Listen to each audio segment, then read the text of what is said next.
क्या आपको पता है किसी भी मूवी के लिए बुरी चीज क्या हो सकती है? क्या वो एक्टर है या डायरेक्टर या स्टोरी? तो इसका आंसर है सीक्वल्स। यस, पर मैं ऐसा बोल क्यों रहा हूँ? क्योंकि मेरे पास है एक्सपीरियंस। मैंने कई अच्छी मूवीज देखी है और क्योंकि वो अच्छी मूवीज थी तो मेरा उनके सीक्वल्स में इंटरेस्ट बढ़ गया। और स्पॉइलर अलर्ट, मोस्टली उनमें से बेकार थे। बट जो रीसेंट धमाका हुआ है, चलो उस पर थोड़ी बात करते हैं, और वो है मेगामाइंड का सीक्वल। लाइक क्या है ये? Megamind is back. I'm kind of a big deal. And you're welcome. हाँ, क्यों नहीं, थैंक यू मेरी जितनी भी अच्छी मेमोरीज थी इस मूवी से रिलेटेड उन सब की ऐसी की तैसी करने के लिए। And you're welcome. 13 साल वेट किया और हमें ये देखने को मिलता है। लाइक इसका एनिमेशन देखो, ऐसा लग रहा है जैसे मैं किसी लो बजट कार्टून शो को देख रहा हूँ। और पता नहीं क्यों, बट ऐसा लग रहा है जैसे इन्होंने जानबूझ के सीक्वल बेकार बनाया है। एक अच्छी मूवी के लिए तुम्हें चाहिए होती है एक अच्छी recipe, good characters, story, actors और बाकी की 100 और चीजें। That's how you can cook. But sequel बनाते टाइम ये रेसिपी थोड़ी चेंज हो जाती है। बैड राइटिंग, कैरेक्टर्स की माँ की आंख, कैश ग्रैब और हाँ थोड़ा सा And you're welcome. और हमें मिलते हैं मेगामाइंड 2 जैसे सीक्वल्स और ऐसे ही कई और। तो हाँ, आज हम बात करने वाले हैं सीक्वल्स पे। तो सबसे पहले बात करते हैं व्हाई सीक्वल्स आर बैड। यहाँ कई बड़े स्टूडियोज हैं जिन्होंने हमें कई सारी अच्छी मूवीज दी है और उसी के साथ हमें उन मूवीज के सीक्वल्स भी देखने को मिले और ज्यादातर उनमें से उम्मीदों पे खड़े नहीं हो पाए। पर ऐसा क्यों? सबसे पहले जो रीजन निकल के आता है वो है नथिंग न्यू। और कई मूवीज इस प्रॉब्लम से सफर करती है। आपने एक अच्छी मूवी बना दी और सरप्राइजिंगली फॉर्मूला वर्क कर गया, पर इसी फॉर्मूले को क्रिएटर्स सीक्वल में भी यूज करते हैं थोड़े बहुत चेंजेस करके। और इसी कारण कई मूवीज फॉरगेटेबल बन जाती है क्योंकि वो कुछ नया नहीं करती। और कई बार ये फॉर्मूला वर्क भी कर जाता है, but not for long time. I mean अगर आप होम अलोन देखोगे तो आपको ये बात समझ में आ जाएगी। होम अलोन 2 वर्क कर गई, इवन तो वो भी कुछ ज्यादा डिफरेंट नहीं थी फर्स्ट पार्ट से। बट उसके बाद जितनी बार भी होम अलोन को रिवाइव करने की कोशिश की गई है वो सारी नाकाम हुई क्योंकि वो कुछ और नया नहीं कर रहे। गुंडे आते हैं, बच्चा उन्हें पीटता है और आखिर में सब ठीक हो जाता है। आई मीन मैंने ऐसा पहले कहीं और भी देखा है, होम अलोन 1 में, 2 में और 3 में।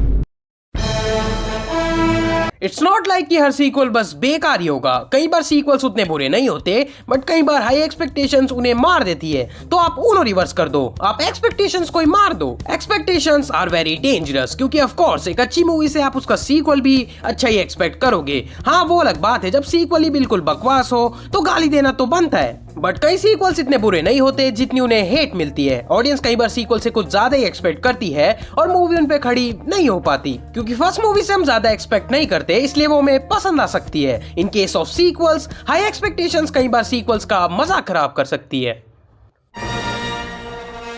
बिगर इज बेटर, क्या ऐसा सही में है? बाय द वे मैं मूवीज की बात कर रहा हूँ, उन मूवीज की जो शुरुआत तो ग्राउंडेड होती है बट सीक्वल्स में वो कुछ ज्यादा ही बड़ी हो जाती है। चीजों को कुछ ज्यादा ही एक्सैजरेट कर दिया जाता है। इसका बेस्ट एग्जांपल होगा मास मूवी का sequel son of the mask. दोनों मूवीज में जमीन आसमान का फर्क है और इसके सीक्वल में कुछ ज्यादा इफेक्ट्स का यूज किया गया है, इतना कि मूवी इरिटेट करने लगती है। और इन्होंने ट्राई किया है और ज्यादा फनी होने का, बट वो भी वर्क नहीं करता। और इस मूवी में कई चीजें बेकार थी, चाहे ह्यूमर ले लो या वो अनकैनी सीजीआई या ये प्लास्टिक के बाल। और इन सब के अलावा भी एक और चीज बेकार है, पूरी मूवी। और यही नहीं, कई मूवीज में ऐसा हो रखा है, विलन ज्यादा बड़े हो जाते हैं और इवेंट्स भी, और ओवरऑल जो प्रोटैगनिस्ट के सामने प्रॉब्लम होती है वो भी पिछली मूवीज से कहीं ज्यादा बड़ी हो जाती है। ऐसा लगता है कि हम एक ही मूवी में आयरन मैन से एवेंजर्स पे आ गए। ओके, यहाँ मैं एग्जैजरेट कर रहा हूँ बट आप मेरा पॉइंट समझ गए होंगे। जैसे आप फास्ट एंड फ्यूरियस फ्रेंचाइजी को देख लो, 2006 में किसने सोचा होगा कि गाड़ियां स्पेस में चली जाएगी? लाइक इसकी शुरुआत कितनी अच्छी हुई थी। पहले हम रेस करके इस मामले को सॉल्व करेंगे, और हाँ, ये रेस करते हैं और मामला सॉल्व हो जाता है। कुछ मूवीज बाद देखते हैं कौन पहले दूसरे यूनिवर्स में जाके गॉडजिला को मार के दार्थ वेडर से 1v1 जीतता है। पर डॉम, तुम ये करोगे कैसे? तुम्हें पता है, family. Fast and Furious race of multiverse जल्दी आपके नजदीक यूनिवर्स में। जो मोस्ट कॉमन चीज है जिस वजह से लोग सीक्वल्स को पसंद नहीं करते वो है कि सीक्वल्स पैसों के लिए बनाए जाते हैं। आई मीन फर्स्ट पार्ट भी तो पैसों के लिए ही तो बना था। आई मीन कोई ऐसे तो मूवी नहीं बनाता होगा ना। तो मूवी का पहला पार्ट हम लोगों की खुशियों के लिए बनाएंगे, पर जैसे ही सीक्वल आएगा हम लालची हो जाएंगे, हमें बस पैसा चाहिए, ऑडियंस की मां की आंख। ऐसा नहीं होता। हर मूवी पैसों के लिए ही बनती है, लेकिन जो रियलिज्म निकल के आता है वो है एफर्ट्स। जहां फर्स्ट मूवी को बनाने में इन्होंने इनफ टाइम लिया था, एक अच्छी स्टोरी, मेकर्स के पास वो अनरियलिस्टिक डेडलाइंस नहीं है, तो वो क्वालिटी पे फोकस कर पाते हैं।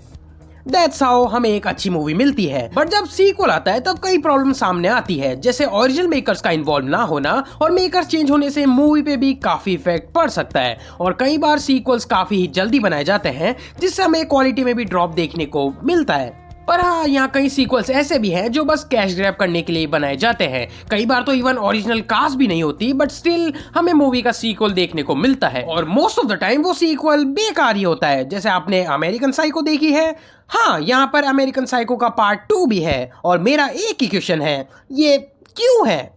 और हाँ, अगर आप सोच रहे हो कि ये मूवी कैसी है, तो हाँ, मूवी बुरी है, बहुत ही ज्यादा। ये मूवी बस इसलिए एग्जिस्ट करती है ताकि अमेरिकन साइको के नाम पे ये कुछ तो हासिल कर पाए, पर ये पता नहीं क्या। पर जो इकलौती चीज आप इस मूवी से चाहोगे वो है इसे भूलना। और फिर आती है मेगामाइंड 2 जैसी मूवीज, जो सिर्फ कैश ग्रैब के इरादे से ही बनाई गई है। लग ही नहीं रहा इन्होंने कोशिश भी की है। ट्रेलर में इन्होंने पिछली मूवी की क्लिप्स भी डाली है, जो कि कोई भी देखकर ये बता सकता है कि एनिमेशन कितना खराब हो गया है। ट्रेलर ये दिखाता है कि हम कितने आगे आ गए हैं, बस पीछे से। It's evolving just backwards. But in बेकार सीक्वल्स की भीड़ में हमें कई अच्छे सीक्वल्स भी देखने को मिल गए हैं। सीक्वल्स हेल्प कर सकते हैं किसी भी मूवी के कैरेक्टर को और ज्यादा डेवलप करने में, और इसी कारण कई सीक्वल्स स्टैंड आउट कर जाते हैं। जहां सीक्वल में मेकर्स के पास ये अपॉर्चुनिटी होती है कि वो कुछ अलग कर सकते हैं। और आप देखोगे कि कई ऐसे सीक्वल्स भी हैं जिन्हें ऑडियंस ने ओके ही माना है, बट उन्होंने पहली मूवी से ज्यादा अर्न किया है, जस्ट बिकॉज कि हम उन कैरेक्टर्स को वापस देखना चाहते हैं। हाँ, या ऐसे भी सीक्वल्स एग्जिस्ट करते हैं जो पिछली मूवीज से कहीं ज्यादा बेटर हैं, बॉक्स ऑफिस में ही नहीं, जहां ऑडियंस और क्रिटिक्स दोनों ने उसे काफी पसंद किया है। और फिर आते हैं इनक्रेडिबल 2 जैसे सीक्वल, जो कि इतना भी बुरा नहीं था, बट मूवी बहुत हद तक अपने फर्स्ट मूवी के ही फॉर्मूला को तोड़ मरोड़ के यूज करती दिखती है। और बावजूद इसके कि मूवी 14 साल बाद आई है, बट स्टिल मूवी वही रह गई है। हाँ, वो बात अलग होती है अगर ये सीक्वल फर्स्ट मूवी के कुछ साल बाद ही आता, बट 14 साल बाद भी कुछ ज्यादा में चेंजेस देखने को नहीं मिले, लेकिन फिर भी लोगों ने उसे पसंद किया। पसंद करने के कई रीजंस हैं, जैसे कैरेक्टर, प्लॉट, विलन, डीएम, और ओवरऑल एज ए सीक्वल ये मूवी खुद को प्रूव करती है। और कुछ मूवीज ऐसी भी एग्जिस्ट करती है जिनके हमें सीक्वल्स चाहिए, बट वो हमें आज तक नहीं मिले, और कुछ ना कुछ कारणों के कारण हमें उनके सीक्वल्स कभी देखने को नहीं मिले, और वर्स्ट थिंग शायद मिलेंगे भी नहीं। कुछ मूवीज है जैसे लेजेंड ऑफ द गार्डियन, जिनके सीक्वल के लिए कई लोग वेट कर रहे हैं, बट वो शायद ही हमें देखने को मिले। पर कई अच्छी मूवीज के भयानक सीक्वल्स देखने के बाद मुझे यही लगता है कि कुछ मूवीज बिना सीक्वल्स के ही ठीक है।